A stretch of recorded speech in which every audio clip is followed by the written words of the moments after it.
উপজেলা থেকে 3 মাসব্যাপী ইউনিয়ন পরিষদ সমাবেশ উপলক্ষে পরিচয় করে দেবেন। আমি ওনাকে পরিচয়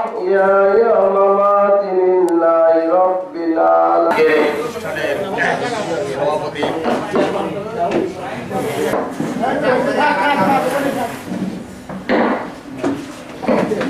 উনি দেখলেন যে বিদ্যুতের মাধ্যমে যদি চাষ করা যায় তাহলে কৃষকরা লাভবান বেশি উনি পল্লী বিদ্যুৎ নিয়ে আসলেন। উনি 4 বছর মতো দেশ শাসন করছেন। 3 বছরের মাথায় খাদ্যের স্বয়ং সম্পূর্ণ হয়ে দেশে চাল রপ্তানি করছেন। এটা আপনারা জানেন, আমরা জানি। আজকে উপলক্ষে আজকের এই চৌধুরীয়া ইউনিয়ন কৃষক সমাবেশ করছেন জনাব মোহাম্মদ গোলাম আজম সভাপতি। ফলে এই খাতে লক্ষ লক্ষ কোটি টাকা আর্থিক দুর্নীতি হয়েছে।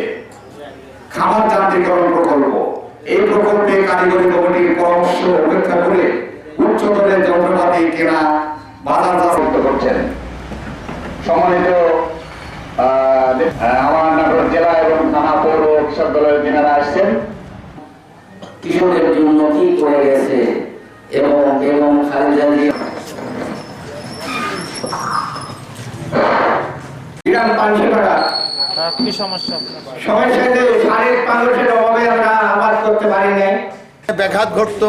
হ্যাঁ, এই জন্যে বীজ, উন্নত মানের বীজ তারা গবেষণায় উৎপাদন। এটা সবারই মনের ইচ্ছা জানার, কিন্তু কেউ সহজে এটা জানতে পারছে না। আমিও জানি না যে আমাদের এলাকায় যে নিম্নমানের যে প্রত্যেকটা মাটি লাগবে 7 কারখানা করেছে। আজ কৃষক কারখানাগুলি বিলুপ্ত ঘোষণা হয়ে গেছে।